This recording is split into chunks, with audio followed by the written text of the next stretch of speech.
லங்காஸ்ரீ நேயர்களுக்கு வணக்கம். Lankasri news inside Tamil நிகழ்ச்சியுடன் என்றும் இணைந்திருக்கின்றீர்கள். உங்களை மகிழ்ச்சி கடலில் ஆழ்த்தவிருக்கிறேன்.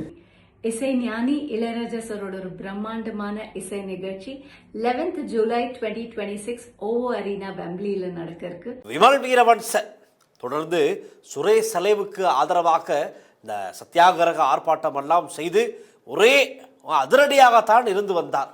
இறுதியில் சுரேஷ் சலேவினுடைய கோரிக்கைகளை நீதிமன்றம் நிராகரித்ததோடு விமல் வீரவன்ச உட்பட குழுவினர் அவர்கள் போட்ட கூடாரங்களை எல்லாம் கழற்றிக்கொண்டு வீடுகளுக்கே ஓடிவிட்டார்கள்.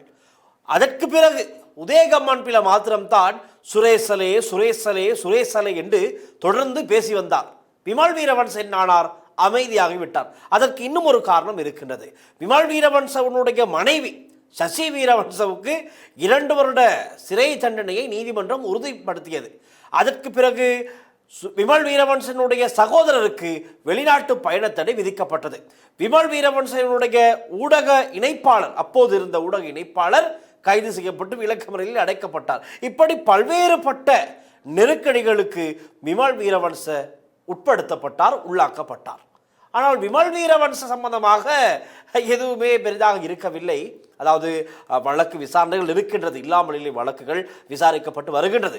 ஆனால் இன்றைய தினம் விமல் வீரவன்சவுக்கு ஒரு ஆப்பு என்று தான் சொல்ல வேண்டும். அதாவது சிறிய அளவிலான ஒரு ஆப்பு என்று சொல்லலாம். அதாவது பொய்க்கு பதிலாக உண்மை, எப்படி பொய்க்கு பதிலாக உண்மை என்ற புத்தகத்தை அச்சிட்டதன் மூலம் விமல் வீரவன்ச அறிவுசார் சொத்துரிமை சட்டத்தை மீறிய குற்றத்திற்காக டில்வின் சில்வாவிற்கு 1 மில்லியன் 10 லட்சம் ரூபாய் நட்ட ஈடு வழங்குமாறு நீதிமன்றம் உத்தரவு பிறப்பித்திருக்கின்றது. ஆகவே 2008 நினைக்கின்றேன் ஜூன் 23 2008 ஜூன் 23 அவர் எழுதிய பொய்க்கு பதில் உண்மை அப்படிங்கிற தலைப்பில் தான் இந்த புத்தகத்தை எழுதுகிறார்.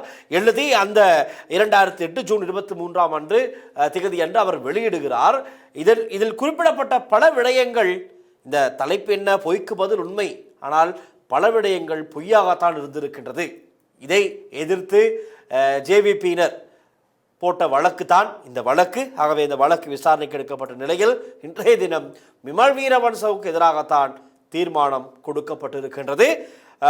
விமல் வீரவன்ச எழுதிய இந்த புத்தகம் நிறைய பொய்களை உள்ளடக்கி இருப்பதான் காரணமாக டில்வின் சில்வா அவர்களுக்கு 10 லட்சம் ரூபாய் கொடுக்க வேண்டிய கட்டாயத்திற்கு தள்ளப்பட்டிருக்கின்றார்.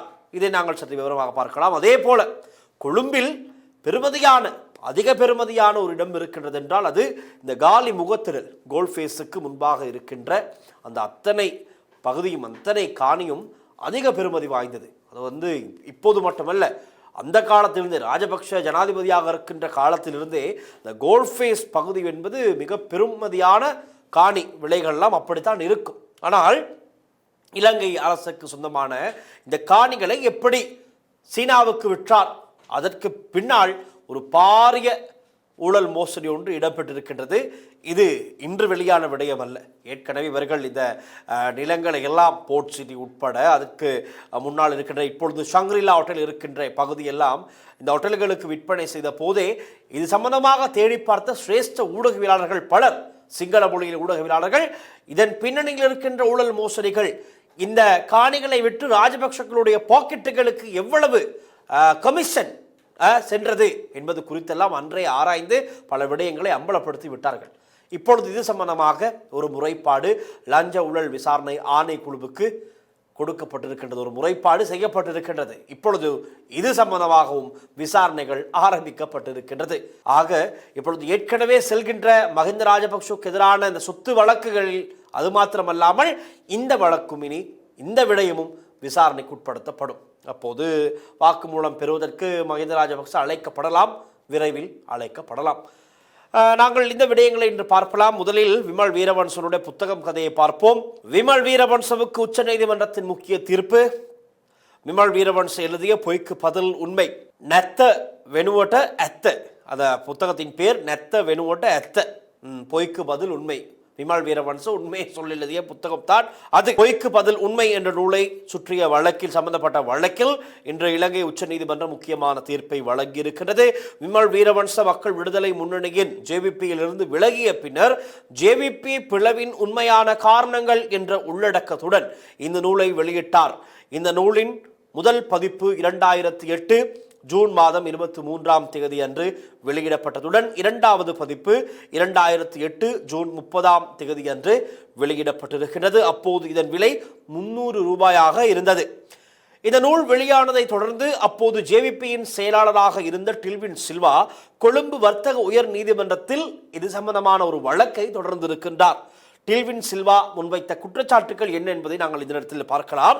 அவர் நீதிமன்றத்தில் முன்வைத்த முக்கிய குற்றச்சாட்டுகளாக இந்த நூலில் அவரது அறிவுசார் சொத்துரிமைக்குட்பட்ட ஆவணங்கள் அனுமதியின்றி பயன்படுத்தப்பட்டுள்ளன.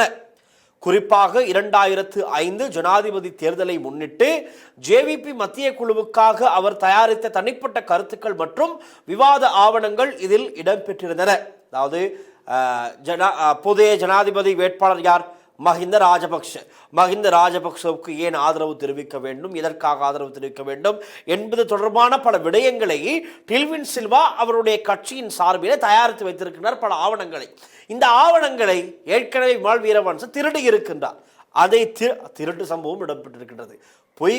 பொய்க்கு பதிலாக திருட்டு சம்பவம் இடம்பெற்றிருக்கின்றது இந்த இடத்திலே. ஆகவே இவற்றை முன்னிட்டு தான் ஜேவிபி மத்திய குழுவுக்காக அவர் தயாரித்த தனிப்பட்ட கருத்துக்கள் மற்றும் விவாத ஆவணங்கள் அவருடைய புத்தகத்திலே இடம்பெற்றிருக்கிறது. திருடி அவற்றை இவருடைய புத்தகத்திலே பொய்க்கு பதில் உண்மை என்ற புத்தகத்திலே எழுதியிருக்கின்றார். அவை வெளியிடப்படாத தனிப்பட்ட உள்கட்சி ஆவணங்கள் என்பதால் அவற்றை வெளியிட தனக்கு அனுமதி வழங்கப்படவில்லை என டில்வின் சில்வா தெரிவித்திருக்கின்றார். அந்த ஆவணங்களில் இடம்பெற்றிருந்த விவாதங்கள் என்னவென்று பார்த்தால், மஹிந்த ராஜபக்சவுக்கு ஜேவிபி ஆதரவு வழங்க வேண்டுமா என்ற கேள்விக்குறியுடன் ஒரு விடயம் இருக்கின்றது. தேர்தலுக்கு பிறகு உருவாகும் அரசுக்கு ஆதரவு வழங்க வேண்டுமா, அமைச்சு பதவிகளை ஏற்க வேண்டுமா என்பன தொடர்பான அவரது எழுத்துப்பூர்வமான கருத்துக்களாக அந்த ஆவணங்கள் இருந்திருக்கிறது. அந்த ஆவணங்களை பயன்படுத்தான் விமல் வீரவன்ச இந்த பொய்க்கு பதில் உண்மை என்கின்ற புத்தகத்திலே அவருடைய தனிப்பட்ட கருத்துக்களை எழுதியிருக்கின்றார். டில்வின் சில்வா தனது அனுமதியின்றி இந்த ஆவணங்கள் நூலில் சேர்க்கப்பட்டதாக நீதிமன்றத்தில் சுட்டிக்காட்டியிருக்கின்றார். 2019ஆம் ஆண்டு உயர் நீதிமன்ற தீர்ப்பு என்ன என்பதை நாங்கள் பார்த்து விடுவோம். இது நீண்ட கால வழக்காக இருக்கின்றது. அதன்படியால் 2019 இந்த வழக்கு விசாரணைக்கு எடுத்துக்கொள்ளப்பட்டிருக்கின்றது. 2019 ஜனவரி 29ஆம் தேதி அன்று கொழும்பு வர்த்தக உயர் நீதிமன்றம் இது சம்பந்தமாக ஒரு தீர்ப்பு அளித்திருக்கிறது. அதாவது நூலை அச்சிடுதல், வெளியிடுதல், விநியோகித்தல் என அனைத்திற்கும் தடை விதித்திருக்கின்றது. மேலும் அறிவுசார் சொத்துரிமை மீறப்பட்டதால் டில்வின் சில்வாவுக்கு 10 லட்சம் ரூபாய் இழப்பீடு வழங்குமாறு விமல் வீரவன்சவுக்கு அன்றே உத்தரவிட்டிருக்கின்றது நீதிமன்றம். இந்த தீர்ப்பை எதிர்த்து விமல் வீரவன்ச மேல்முறையீடு செய்திருக்கின்றார். அதற்கான தீர்மானம் தான் இன்றைய தினம் கொடுக்கப்பட்டிருக்கின்றது. ஆகவே 2019ஆம் ஆண்டு வழங்கப்பட்ட அந்த தீர்ப்புக்கு இவர் அதை எதிர்த்து விமல் வீரவன்ச மேன்முறையீடு செய்திருக்கின்றார். இந்த மேன்முறையீடு நீதிபதி ஜனக் டி சில்வா, நீதிபதி டாக்டர் சோபித் ராஜகருணா, நீதிபதி சம்பத் அபே விஜயவர்தன ஆகியோர் அடங்கிய அமர்வில் விசாரிக்கப்பட்டிருக்கிறது. விமல் வீரவன்ச சார்பில் பல சட்டத்தரணிகள் ஆஜராகி இருக்கிறார்கள். டில்வின் சில்வா சார்பில் ஜனாதிபதி சட்டத்தரணி அலி பீரிஸ் உள்ளிட்ட சட்டத்தரணிகள் ஆஜராகி இருக்கின்றார்கள். இன்று வழங்கப்பட்ட உச்ச நீதிமன்ற தீர்ப்பு என்னவென்பது குறித்தும் நாங்கள் பார்க்கலாம். இன்று நீதிபதி டாக்டர் சோபித் ராஜகருணா 18 பக்கங்களை கொண்ட விரிவான தீர்ப்பை வாசித்திருக்கின்றார். அதில் விமல் வீரவன்சவின் மேல்முறையீடு முழுமையாக நிராகரிக்கப்பட்டிருக்கிறது. உயர் நீதிமன்றம் வழங்கிய தீர்ப்பில் தலையிட வேண்டிய அவசியம் இல்லை என்று உச்ச நீதிமன்றம் தெரிவித்திருக்கிறது. டில்வின் சில்வாவுக்கு வழங்கப்பட்ட 10 லட்சம் ரூபாய் இழப்பீட்டையும் மாற்ற மறுத்திருக்கின்றது. அதன்படியால் விமல் வீரவன்ச நீங்கள் டில்வின் சில்வாவுக்கு 10 லட்சம் ரூபாய் வழங்கியே ஆக வேண்டும், 1 மில்லியன், அதில் எந்த மாற்று கருத்தும் இல்லை என்பதை இன்று நீதிமன்றம் உறுதி செய்திருக்கின்றது. நீதிமன்றம் மேலும் குறிப்பிட்ட விடயங்களை நாங்கள் பார்க்கலாம். இந்த நூலை விற்பனை செய்து விமல் வீரவன்ச வருமானம் ஈட்டி இருக்கின்றார். சுமார் 13,44,785 ரூபாய் வருமானம் கிடைத்துள்ளதாக பதிவுகள் காட்டுகின்றன. பிறரின் அறிவுசார் சொத்துரிமைக்குட்பட்ட ஆவணங்களை அனுமதியின்றி பயன்படுத்தி இந்த நூல் வெளியிடப்பட்டுள்ளதாக நீதிமன்றம் கருதியிருக்கிறது. ஆகவே நிரந்தர தடை உத்தரவும் பிறப்பிக்கப்பட்டிருக்கிறது. இந்த புத்தகத்தை நீ வாழ்நாளில் இவர் வெளியிடவே முடியாது. உச்சநீதிமன்றம் மேலும் நிரந்தர தடை உத்தரவை பிறப்பித்திருக்கிறது. அதன்படி டில்வின் சில்வாவின் ஆவணங்களாக குறிப்பிடப்பட்ட P2 மற்றும் P3 ஆவணங்களை பயன்படுத்தி இந்த நூலை மீண்டும் அச்சிடுவது, வெளியிடுவது, விநியோகிப்பது, விளம்பரப்படுத்துவது அல்லது அந்த அறிவுசார் சொத்துக்களை எந்த வகையிலும் பயன்படுத்துவது என்பன அனைத்தும் விமல் வீரவன்ச அவரது ஊழியர்கள், பிரதிநிதிகள் மற்றும் அவரின் சார்பில் செயல்படும் அனைவருக்கும் தடை செய்திருக்கிறது. தீர்ப்பின் விளைவு என்னவென்றால், விமல் வீரவன்ச இனிமேல் இந்த நூலை மீண்டும் அச்சிட்டு விற்பனை செய்ய முடியாது. டில்வின் சில்வாவின் அறிவுசார் சொத்துரிமையை பயன்படுத்தும் உரிமையும் அவருக்கு இல்லை. உயர் நீதிமன்றம் விதித்த 10 லட்சம் ரூபாய் இழப்பீட்டையும் அவர் செலுத்த வேண்டிய கட்டாயம் தொடர்கிறது. நீதிபதிகள் ஜனக் டி சில்வா மற்றும் சம்பத் அபே விஜயவர்தன அவர்கள் ஆகியோரும் இந்த தீர்ப்புடன் இணக்கம் தெரிவித்தனர். இதுதான் மிக முக்கியமான பதிவாக இருக்கின்றது. அது மாத்திரமல்ல, நூலின் பின்பக்கத்தில் குறிப்பிடப்பட்ட ஒரு வாசகமும் இருக்கின்றது. அது சம்பந்தமாகவும் ஒரு விடயம் இருக்கின்றது சொல்வதற்கு. அது என்னவென்றால், அந்த நூலின் பின்பக்கத்தில் மக்கள் விடுதலை முன்னணியில் ஏற்பட்ட மிகப்பெரிய உள்பிளவின் உண்மையான காரணங்கள் இதுவரை சரியாக வெளிப்படுத்தப்படவில்லை. அதற்கு பதிலாக குற்றச்சாட்டுகளும் அவதூறுகளும் மட்டுமே முன்வைக்கப்பட்டுள்ளன. இந்த நூல் அந்த உள்கட்சி பிளவுக்கான உண்மையான காரணங்களையும் மத்திய குழுவில் நடைபெற்ற விவாதங்களையும் முதல் முறையாக வெளிப்படுத்துகின்றது என்று அந்த புத்தகத்தின் பின்பகுதியிலே குறிப்பிடப்பட்டிருக்கிறதாம். ஆனால் உச்சநீதிமன்றத்தின் தீர்ப்பின் பின்னர் அந்த நூலை மீண்டும் அச்சிடவோ, விநியோகிக்கவோ, விற்பனை செய்யவோ விமல் வீரவன்சவுக்கு சட்ட ரீதியாக அனுமதி இல்லை என்பது இந்த தீர்ப்பின் மிக முக்கியமான அம்சமாக இருக்கின்றது. ஆகையால் விமல் வீரவன்ச ஏதோ ஒன்றுக்கு முயற்சித்திருக்கின்றார். அது இப்படி படுமோசமான தோல்வியில் முடிவடைந்திருக்கின்றது என்பதுதான் உண்மை. ரைட், அது அப்படி இருக்க அவருக்கு இன்னும் இருக்கின்றது வழக்கு. இது 10 லட்சம் ரூபாயை அவர் செலுத்தி விடுவார் இலகுவாக. அந்த காலத்திலே சேர்த்த கொண்ட எக்கச்சக்கமான பணங்கள் அவர்களிடம் இருக்கின்றது, பணத்தொகை இருக்கின்றது. ஆகவே அதற்கு எந்த விதமான பிரச்சனையும் இல்லை. 1க்கு 2 தேசிய அடையாள அட்டைகள் வைத்திருந்தவர், பாஸ்போர்ட் வைத்திருந்தவர், இப்படி பல விஷயங்கள் அவர்களுடைய குடும்பத்தில் இருக்கின்றது, குற்றச்சாட்டுகள். ஆகையால் இந்த 10 லட்சம் ரூபாய் அவர்களுக்கு அவ்வளவு பெரிய பணமாக இருக்காது, அதை செலுத்தி விடுவார்கள். ஆனால் அதற்கு பிறகு இன்னும் பல வழக்குகள் இருக்கின்றது. அதற்கு இவர்கள் எப்படி முகம் கொடுக்க போகிறார்கள் என்பதை நாங்கள் பொறுத்திருந்து எதிர்வரும் நாட்களில் பார்த்து கொள்ளலாம். அடுத்தாக இவருடைய அப்பாச்சி அந்த காலத்திலே யார், மஹிந்த ராஜபக்ச, அவர் செய்ததாக சொல்லப்படுகின்ற மற்றும் ஒரு இந்த கொடுக்கல் வாங்கல், அதாவது கருப்பு பக்கம் ஒன்று இருக்கின்றது இவர்களுக்கு. அதை நான் ஏற்கனவே பல்வேறுபட்ட நிகழ்ச்சிகளில் நாங்கள் பேசுகின்றோம். இந்த ராஜபக்ஷ காலத்தில் இடம்பெற்ற ஊழல் மோசடிகள். அவை இலங்கையில் இருக்கின்ற இலங்கை அரசாங்கத்துக்கு சொந்தமான ஒரு காணியை இவர்கள் எப்படி ஒரு வெளிநாட்டு நிறுவனத்துக்கு விற்றார்கள், அதற்கு இவர்கள் போட்ட அந்த ஜில்மாட் என்ன என்பது குறித்து நிறைய விடயங்கள் வெளியாகி இருக்கிறது. ஒரு இலங்கை பெயரிலே இலங்கையில் இருக்கின்ற ஒரு நிறுவனத்தை உருவாக்கி அதற்கு ஷங்க்ரிலா இலங்கை உட்பட அந்த பெயர்களை மிக்ஸ் செய்து வைத்து அது இலங்கையை சேர்ந்த ஒரு கம்பெனி என்று வெளிப்படுத்தி தான் இந்த காணி எல்லாம் கொடுக்கல் வாங்கல் எல்லாம் இடம்பெற்றிருக்கிறது. நாங்கள் சற்று அதையும் பார்க்கலாம். அதற்கு முன்பதாக ஒரு விடயத்தை சொல்லியாக வேண்டும். இந்த விடயத்தினை அப்போது நான் முதலில் கூறினேன், சிரேஷ்ட ஊடகவியலாளர் லசந்த ருஹுனகே அவர்தான் இது சம்பந்தமாக விழாவாரியாக எழுதியிருக்கின்றார் பல்வேறுபட்ட கட்டுரைகளை. ஆகவே அப்படியான கட்டுரைகள், புத்தகங்கள் நிறைய இருக்கின்றது. ராஜபக்ஷ அண்ட் கோ அப்படிங்கிற ஒரு புத்தகம் எல்லாம் இருக்கின்றது. புத்தகங்கள் எல்லாம் ராஜபக்ஷர்களுடைய ஊழல் மோசடிகள் தான் அதிகப்படியாக எழுதப்பட்டிருக்கின்றது ஆதாரங்களுடன். இவை சம்பந்தமாக இன்று குற்றச்சாட்டுகள் இருக்கின்றது, விசாரணைகள் இடம்பெறுகின்றது, வழக்குகள் தொடரப்பட்டிருக்கின்றது. அப்படி இருக்கின்ற நிலையில் தான் இந்த விடயமும் லசந்த ருஹுனகே என்ற ஊடகவியலாளர், சிங்கள சிரேஷ்ட ஊடகவியலாளர் ஒருவர் எழுதிய கட்டுரையின் அடிப்படையாக வைத்த நாங்களும் இன்று இந்த நிகழ்ச்சியில் இந்த விடயங்களை வெளிப்படுத்தப் போகிறோம். அதாவது மஹிந்த ராஜபக்ச ஆட்சி காலத்தில் கொழும்பு இராணுவ தலைமையகம் அமைந்திருந்த மிகவும் மதிப்புமிக்க நிலம்தான் Shangri-La hotels Lanka private limited நிறுவனத்திற்கு வழங்கப்பட்டதாக அவருடைய அந்த கட்டுரையிலே குறிப்பிடப்பட்டிருக்கின்றது. அந்த நில ஒப்பந்தம் தொடர்பாக 50 லட்சம் அமெரிக்க டாலர் லஞ்சம் பெற்றதாக, அப்படியேங்க அப்பா, 50 லட்சம் அமெரிக்க டாலர் லஞ்சம் பெற்றதாக லஞ்ச ஊழல் விசாரணை ஆணைக்குழுவில் முறைப்பாடு செய்யப்பட்டுள்ளதாக அவருடைய கட்டுரையில் குறிப்பிடப்பட்டிருக்கிறது. 2010 டிசம்பர் 28 அன்று சுமார் 2.43 ஹெக்டேயர் நிலம் ஷங்க்ரிலா நிறுவனத்திற்கு வழங்கப்பட்டதாகவும் அதற்காக 75 மில்லியன் அமெரிக்க டாலர், அதாவது 8.25 பில்லியன் செலுத்தப்பட்டதாக நிலப்பத்திரத்தில் குறிப்பிடப்பட்டுள்ளதாகத்தான் லசந்த ருஹுனகே எழுதிய அந்த கட்டுரையில் தெரிவிக்கப்பட்டிருக்கின்றது. இலங்கை சட்டப்படி வெளிநாட்டவர்களுக்கு நேரடியாக நிலத்தை நிரந்தர உரிமையுடன் வழங்க முடியாத நிலையில் இங்கு தான் அந்த ஜில்மாட் இருக்கின்றது. இலங்கையில் பதிவு செய்யப்பட்ட நிறுவனத்தை பயன்படுத்தி சட்ட ஓட்டை லீகல் லூப் ஹோல் அவற்றை பயன்படுத்தியதாகத்தான் அவருடைய கட்டுரையில் அவர் ஆதாரப்பூர்வமாக சில குற்றச்சாட்டுக்களை முன்வைத்திருக்கின்றார்.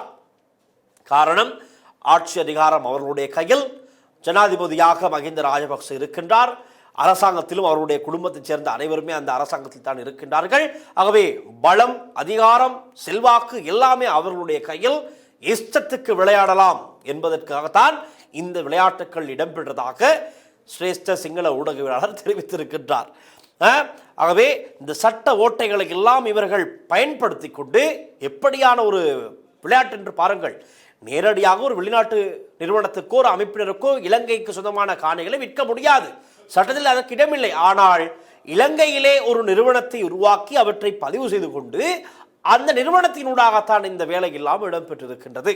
இதுதான் நடந்ததாக. இதையெல்லாம் செய்வதற்கு பல பில்லியன் கணக்கான பணம் லஞ்சமாக ராஜபக்ஷவுக்கு பாக்கெட்டுக்கு சென்றிருக்கின்றதாகத்தான் சொல்லப்படுகின்றது. நிலம் பெற்ற தொகை அரசின் கான்சாலிடேட் ஃபண்டுக்கு செல்லாமல் அன்றைய பாதுகாப்பு செயலாளர் இதோ வருகிறார் கோட்டாபே ராஜபக்ஷ பெயரில் திறக்கப்பட்டதாக கூறப்படும் தனி வங்கி கணக்கில் செலுத்தப்பட்டதாக அவருடைய கட்டுரையில் குறிப்பிடப்படுகின்றது.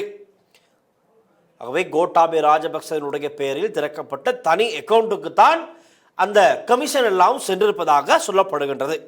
அந்த பணம் புதிய இராணுவ தலைமையகத்தை அமைக்க பயன்படுத்தப்பட்டதாக விளக்கம் அளிக்கப்பட்டதாக சொல்லப்படுகிறதாம். இப்பொழுது கமிஷனாக பெற்ற பணத்தை நீங்கள் என்ன செய்தீர்கள்? நான் முதலில் நினைத்தேன் ஹைவே போடுவதற்காக இவர்கள் பயன்படுத்தி இருப்பார்களோ என்ற சந்தேகம் இருந்தது. ஆனால் இல்லை, இவர்கள் என்ன சொல்கிறார்கள், இப்பொழுது இந்த காணி அப்போது இராணுவ தலைமையகத்துக்கு ஒதுக்கப்பட்டிருந்த ஒரு காணி, அதைத்தான் விட்டிருக்கிறார்கள் சங்கரிலா ஹோட்டலுக்கு. ஆனால் இப்பொழுது என்ன, இந்த காணியில் விற்று கிடைத்த பணம், இந்த டீலிங்கில் இவர்களுக்கு கிடைத்த கமிஷன், அவற்றை பயன்படுத்தி புதிய இராணுவ தலைமையகத்தை அமைப்பதற்காக செலவு செய்யப்பட்டதாகத்தான் கணக்கு காட்டி முடித்திருக்கிறார்கள். இந்த நிலம் வணிக மதிப்பை மட்டுமல்ல, தேசிய பாதுகாப்பு மற்றும் மூலோபாய முக்கியத்துவம் கொண்ட இடமாக இருந்ததாக அந்த கட்டுரையிலே வலியுறுத்தப்பட்டிருக்கின்றது. முதித்த ஜாயக்கோடி அசோசியேட்ஸ் நிறுவனம் புதிய இராணுவ தலைமையக திட்டத்தில் முக்கிய பங்காற்றியதாகவும் ராஜபக்ஷ குடும்பத்தின் பிற கட்டுமான திட்டங்களுடன் தொடர்பு இருந்ததாகவும் அவருடைய கட்டுரையில் குறிப்பிடப்படுகின்றது. உங்களுக்கு நினைவு இருக்கின்றதா, மல்வானை என்றாலே அந்த பெனிரமுட்டான் தான் அங்கு மிகவும் பிரசித்தி. அதற்கு பிறகு இன்னும் ஒரு பிரசித்தி பெற்ற விடயம் இருக்கின்றது. இந்த பெசில் ராஜபக்சவினுடைய வீடு என்று சொல்லப்படுகின்ற அந்த பங்களா, அது பெசில் ராஜபக்சேவுடைய வீடு என்று தான் சொல்லப்படுகின்றது. அந்த வீட்டிற்கு அதை கட்டியதும் அந்த திட்டத்தை போடுவதற்கும் உதவி இருப்பது இந்த முதித்த ஜாயக்கோடி அசோசியேட்ஸ் என்கின்ற நிறுவனம் தான். ஆகவே ராஜபக்சேக்களுடைய இப்படியான பல தில்லாலங்கடி வேலைகளுக்கு உதவி இருப்பது இந்த முதித்த ஜாயக்கோடி அசோசியேட்ஸ் என்கின்ற நிறுவனம் தான். இந்த பிற கட்டுமானங்களுக்கும் அதே போல இந்த இராணுவ தலைமையக கட்டுமான திட்டத்திற்கும் இந்த முதித்த ஜாயக்கோடி அசோசியேட்ஸ் பெரும் பங்காற்றி இருக்கிறது. பல வழிகளிலே பல்வேறு தில்லாலங்கடி வேலைகளுக்கு உதவி இருப்பதாகத்தான் இந்த லசந்த் ரூனகே எழுதிய கட்டுரையிலிருந்து சொல்லக்கூடியதாக இருக்கின்றது. அதே போல அதற்கு முன்பாக இருக்கின்ற போர்ட் சிட்டி தொடர்பான பல முக்கிய விடயங்களும் இந்த கட்டுரையிலே வெளிப்படுத்தப்பட்டிருக்கிறது. அதையும் நாங்கள் பார்க்கலாம். போர்ட் சிட்டி திட்டத்தில் சீன நிறுவனத்திற்கு நிரந்தர நில உரிமை வழங்க முயற்சி செய்யப்பட்டதாக அவருடைய கட்டுரையில் குறிப்பிட்டிருக்கின்றார். பின்னர் நல்லாட்சி அரசாங்கம் அந்த ஒப்பந்தத்தை மாற்றி நிரந்தர உரிமைக்கு பதிலாக 99 ஆண்டு குத்தகை முறைமையை அறிமுகப்படுத்தியதாக கூறப்படுகின்றது. போர்ட் சிட்டி திட்டம் வெளிநாட்டு முதலீட்டாளர்களுக்காக உருவாக்கப்பட்டதாகவும் இலங்கை மக்களின் தேவைக்காக அல்ல என்றும் உரையில் வாதிடப்படுகின்றது. அதாவது கட்டுரையிலே அப்படியான பல விஷயங்களும் உள்ளடங்கி இருக்கின்றது. அதாவது ராஜபக்ஷக்கள் என்ன திட்டம் போட்டிருக்கிறார்கள் என்றால், அந்த சீன நிறுவனத்திற்கு போர்ட் சிட்டி திட்டத்திலே இந்த சீன நிறுவனத்திற்கு மொத்த நிலத்தையும் நிரந்தரமாக அவர்களுக்கு விற்றுவிடலாம், 100% அவர்களுடைய நிலம் என்பதை போலத்தான் இவர்கள் திட்டம் போட்டிருக்கின்றார்கள். நல்லாட்சி அரசாங்கம் ஆட்சிக்கு வந்தவுடன் தான் இது இலங்கைக்கு சொந்தமான நிலப்பரப்பு, இதை அப்படியெல்லாம் தூக்கி சைனாவுக்கு கொடுத்து விட முடியாது, இது நாங்கள் 99 ஆண்டு கால குத்தகை முறையில் இதை நாங்கள் தொடருவோம் என்கின்ற ஒரு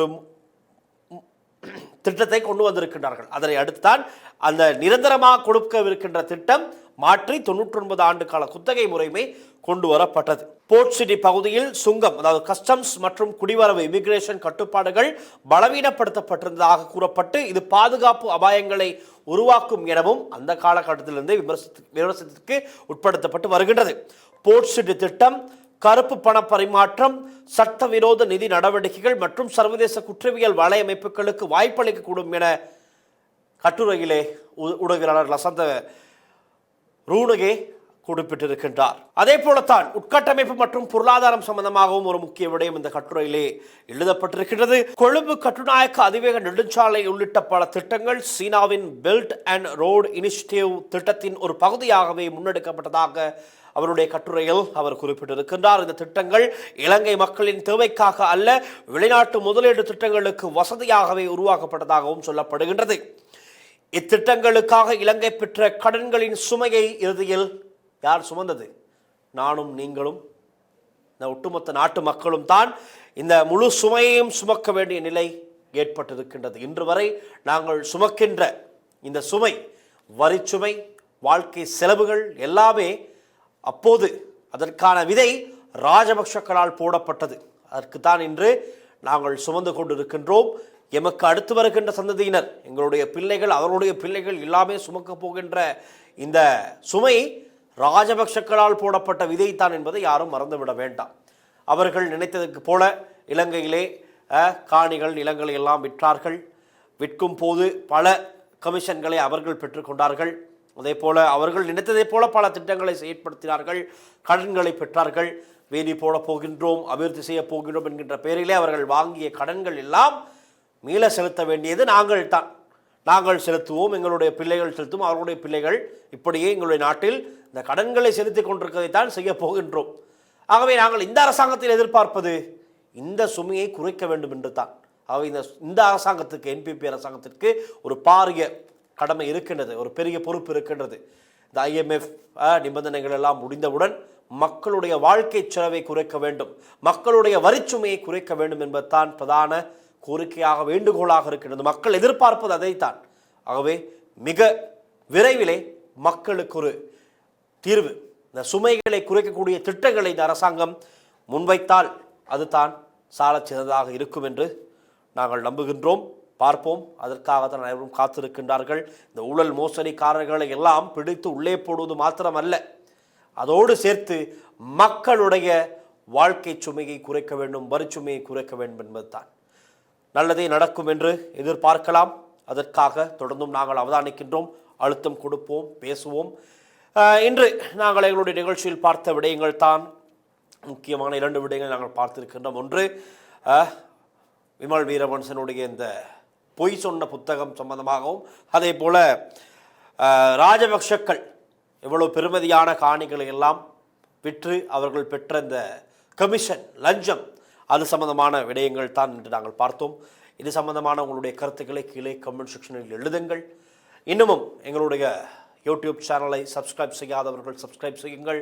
அருகில் இருக்கின்ற பெல் ஐக்கானையும் கிளிக் செய்தால் உங்களுக்கு உடனுக்குடன் எங்களுடைய யூடியூப் பக்கத்தில் நாங்கள் காலையிலிருந்தே ஒவ்வொரு செய்திகளையும் தொடர்ந்து அப்டேட் செய்து கொண்டிருக்கின்றோம். ஒவ்வொரு வீடியோக்களையும் உங்களுக்கு உடனுக்குடன் பார்க்க வேண்டும் என்றால் அருகில் இருக்கின்ற பெல் ஐக்கானையும் கிளிக் செய்து கொள்ளுங்கள். மீண்டும் நாளைய நிகழ்ச்சியிலும் இன்னும் பல புதிய விடயங்கள் இருக்கின்றது. நாளுக்கு நாள் புதிய அப்டேட்டுகள் தான் கிடைக்கின்றது. நாளைய தினமும் அப்படி ஒரு புதிய அப்டேட்டோடு நான் உங்களை சந்திக்கின்றேன். ஒளிப்பதிவாளர் விஜயகுமாருடன் நான் டில்ஷான் வின்சன். நன்றி, வணக்கம். உங்களை மகிழ்ச்சி கடலில் ஆழ்த்தவிருக்கிறேன். இசை ஞானி இளையராஜா சரோட ஒரு பிரம்மாண்டமான இசை நிகழ்ச்சி 11th July 2026 ஓவோ அரீனா வெம்ப்லியில் நடக்க இருக்கு.